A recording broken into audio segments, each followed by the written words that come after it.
Hello guys, तो एक new video में आप लोगों का स्वागत है। तो हमने बहुत सारे मिडिल ईयर की डिजीज कर लिया। आज हम एक नया टॉपिक कर रहे हैं। हम एक इनर ईयर की डिजीज कर रहे हैं, ठीक है। तो इनर ईयर में जो बहुत इंपॉर्टेंट एक डिजीज होती है वो होती है मीनियस डिजीज। ये एक इनर ईयर की डिजीज है, ठीक है। आपको पता है ईयर के 3 पार्ट होता है, external, middle and inner ear. तो इनर ईयर की डिजीज है एक मीनियस डिजीज, जो बहुत ही मतलब मैंने भी ओपीडी में एक बार देखी थी, ठीक है। तो इसमें ना जो प्रेजेंटिंग कंप्लेन होती है वो भी क्या होती है, मतलब उसके ना एक ट्रायड बनता है। मतलब कोई भी इंसान है, वो अगर आ रहा है कि उसको चक्कर आता है, वर्टाइगो है, टिनाइटिस है, कान अब में आवाज आती है, और डेफनेस भी है साथ ही साथ, ठीक है। तो ये तीन जो है ना ट्रायड बनाता है मीनियस डिजीज का, ठीक है। तो जनरली इसी कंप्लेन, इसी एसोसिएटेड कंप्लेन के साथ एक पेशेंट आता है, ठीक है। अब ये समझने वाली बात है कि मीनियस डिजीज हो क्यों रहा है। तो सबसे पहले हमने समझा कि इसमें क्या है, ये इनर ईयर की डिजीज है, ठीक है। तो इनर, इसको समझने के लिए आपको थोड़ा सा समझना पड़ेगा एनाटॉमी इनर ईयर की, ठीक है। तो सबको पता है इनर ईयर जो होता है, इनर ईयर या लेब्रिंथ भी कहते हैं, उसमें दो टाइप के लेब्रिंथ होता है, मेम्ब्रेनस लेब्रिंथ और बोनी लेब्रिंथ, ठीक है।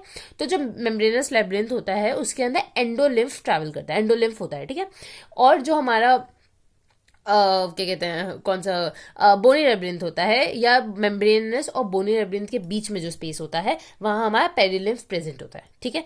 तो मीनियस डिजीज में होता क्या है कि जो एंडोलिम्फ है, जो मेम्ब्रेनस लेब्रिंथ के अंदर जो एंडोलिम्फ है वो बढ़ जाता है, ठीक है। तो मतलब एक तरीके से क्या है कि जो एंडोलिम्फेटिक सिस्टम है उसमें कुछ प्रॉब्लम है, ठीक है, जिसकी वजह से अब एंडोलिम्फ बढ़ गया।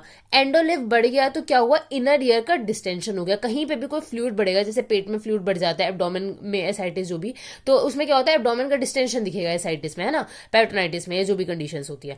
तो यहाँ पे क्या हो रहा है कि एंडोलिम्फ, ये भी एक फ्लूइड है, तो इसकी वजह से अब ये बढ़ गया है, तो इसकी वजह से इनर ईयर का डिस्टेंशन दिखेगा, ठीक है, जिसकी वजह से मीनियस डिजीज होती है, ठीक है। और इसी की वजह से जो इसके क्लिनिकल फीचर्स होते हैं वो आते हैं, ठीक है। तो इसमें जनरली होता क्या है कि आपको जैसे पता है कि अगर हम क्रॉस सेक्शन ले अपने इनर ईयर का, तो उसमें क्या होता है, स्कैला वेस्टिबुला है, स्कैला मीडिया है, स्कैला टिम्पैनी है। तो मैंने जैसे बताया, जो हमारा मेम्ब्रेनस लेब्रिंथ है उसके अंदर, मतलब स्क्लेरा मीडिया के अंदर हमारा क्या ट्रैवल करता है, एंडोलिम्फ, ठीक है। तो अब इसके अंदर एंडोलिम्फ है, एंडोलिम्फ बहुत ज्यादा है बॉडी में, मतलब इन ईयर में, उसकी वजह से क्या होगा, स्कैला मीडिया का डिस्टेंशन दिख रहा है। तो ये आप देख सकते हो कि ये ऐसे से ऐसा हो गया। अब आप सबको पता है स्कैला वेस्टिबुलाe और स्कैला मीडिया के बीच में एक लेयर होती है, एक मेम्ब्रेन होती है, जिसको कहते हैं रीजनस मेम्ब्रेन। तो यहाँ पे क्या हो रहा है, जो रीजनस मेम्ब्रेन है थोड़ी सी उठ गई, थोड़ा ऊपर ऊपर की तरफ आ गई है, ठीक है। तो ये पैथोजेनेसिस में आपको ये क्लियरली दिखेगा।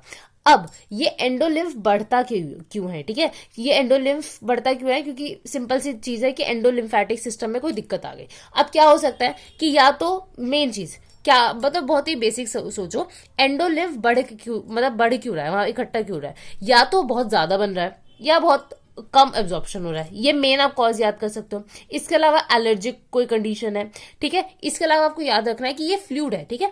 ये जो होता है प्लाज्मा से बहुत ज्यादा एसोसिएट करता है, और इसमें पोटेशियम बहुत ज्यादा होता है। ये सब आप पढ़ोगे, तो मतलब ये वेरी सिमिलर टू प्लाज्मा होता है जो एंडोलिम्फ होता है हमारा, ठीक है। तो अब क्या है कि कोई भी सोडियम में वाटर रिटेंशन हो रहा है, ठीक है, इसकी वजह से हो सकता है, ठीक है। सॉरी, इसमें सोडियम बहुत ज्यादा होता है, तो इसकी वजह से तो वहां पे रिटेंशन हो गया। अब सोडियम अपने साथ वाटर बहुत ज्यादा लेके आएगा, तो इसकी वजह से एंडोलिम्फ बहुत ज्यादा इकट्ठा हो गया। एलर्जी की कंडीशन हो सकती है। इसके अलावा हाइपोथायरॉयडिज्म और ऑटो इम्यून डिसऑर्डर्स में भी जो हमारा एंडोलिम्फ होता है वो बढ़ा हुआ होता है, ठीक है। तो ये थे इसके मेजर मेजर कॉसेज, ठीक है। अब हम देखते हैं इसके क्लिनिकल फीचर्स। जैसे कि मैंने बताया, तीन चीजें मैंने आपको बताई, तो वो तीन में से एक चौथी और ऐड कर लो। Vertigo, hearing loss, sensory neural hearing loss है क्योंकि इनर ईयर इन्वॉल्व है, टेनाइटिस, और एक ऑरल फुलनेस, ठीक है, मतलब वही कान बहुत भारी भारी लगेगा, ठीक है। मेल ज्यादा इफेक्टेड होते हैं as compared to females. Age group जो जनरली इफेक्टेड होता है वो होता है 35 टू 60 ईयर्स की एज का, ठीक है। अब एक फिनोमेना होता है ट्यूली फिनोमेना, ठीक है। तो ये फिनोमेना प्रेजेंट होता है। इसमें क्या होता है, लाउड साउंड और noise produce vertigo due to distended saccule lying against stapes foot plate, ठीक है। तो बहुत ज्यादा लाउड साउंड आता है, लाउड नॉइस की वजह से जो हमारा जो वर्टाइगो होता है वो बढ़ जाता है, वर्टाइगो होता है। इसको कहते हैं ट्यूली फिनोमेना, ठीक है। तो ये आपको याद रखना है, ठीक है।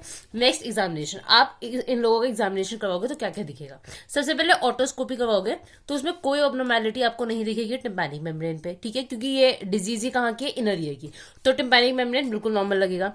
इसके बाद हो गया निस्टैग्मस। निस्टैग्मस दिखने को मिलता है, seen only during acute attack. Quick component towards unaffected area, ठीक है।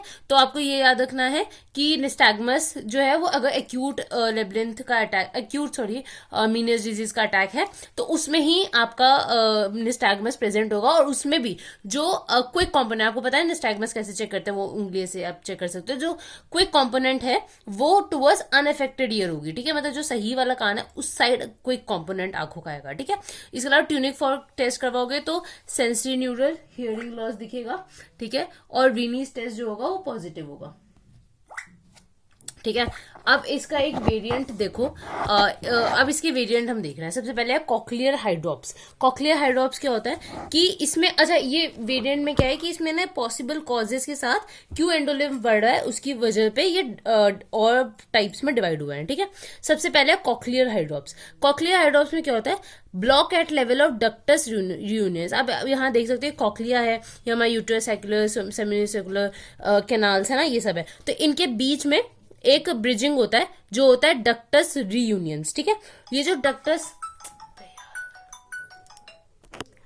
तो इसमें हो क्या रहा है कि ये जो डक्ट है ना, ये ब्लॉक है, तो ब्लॉक होने की वजह से ये पूरा एंडोलिम्फ यहाँ एक्यूमुलेट हो रहा है। तो हमारा बेसिक पैथोलॉजी ही थी हमारी मीनियस डिजीज की, एंडोलिम्फ ज्यादा हो रहा है, ठीक है। तो ये एक वेरिएंट होता है, कॉक्लियर हाइड्रॉप्स कहते हैं इसको, ठीक है। तो इसमें ब्लॉक कहाँ होता है, डक्टस रियूनियंस वाले लेवल पे, thereby increase endolymph confined to cochlea. अब इसमें सिर्फ कॉक्लिया में बढ़ता है, ठीक है।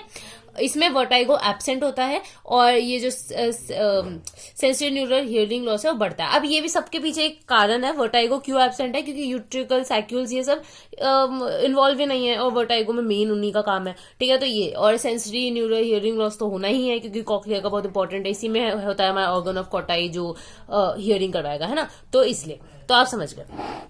नेक्स्ट है वेस्टिबुलर हाइड्रॉप्स। वेस्टिबुलर हाइड्रॉप्स में क्या होता है, patient get typical attack of episodic vertigo while cochlear function is normal, ठीक है। इसमें कॉक्लियर का फंक्शन नॉर्मल है, पर एपिसोडिक वर्टाइगो का अटैक आता रहेगा, ठीक है। तो इसमें आप समझ सकते हो सेमिसर्कुलर कैनाल, यूट्रिकल सैक्युलर, इसमें ज्यादा एंडोलिम्फ का डिस्टेंशन है एज कम्पेयर टू कॉक्लियर, ठीक है। इसलिए कॉक्लियर का फंक्शन फिर भी इंटैक्ट है, पर वर्टाइगो एंड ऑल ये सब आ रहा है, ठीक है। नेक्स्ट है ड्रॉप अटैक। इसमें क्या है, there is a sudden drop attack without loss of consciousness, no vertigo और नो फ्लक्चुएशन इन हियरिंग, ठीक है। तो इसमें जो इंसान है उसको वर्टाइगो या फ्लक्चुएशन ये प्रेजेंटिंग कंप्लेंट के साथ नहीं आ रहा, उसको मतलब अटैक्स आ रहे हैं, ठीक है, जिसमें वो कॉन्शियसनेस लॉस कर जाता है थोड़ी देर के लिए, ठीक है। और जब हम चेक करेंगे इसे कान में तो एंडोलिम्फ ज्यादा होगा, ठीक है। ये हो गया। नेक्स्ट है लर्मोइज जो भी सिंड्रोम। इसमें क्या होता है, vertigo followed by progressive deterioration of hearing loss. इसमें वर्टाइगो के साथ ही साथ हियरिंग लॉस और डिटोरिएट होती रहती है, ठीक है। At time of vertigo hearing recovers, ठीक है। और वर्टाइगो के टाइम जब चक्कर आएंगे तो उस टाइम अच्छे सुनाई देगा, तो ये एक सिंड्रोम है, आप इसको समझ सकते हो, ठीक है।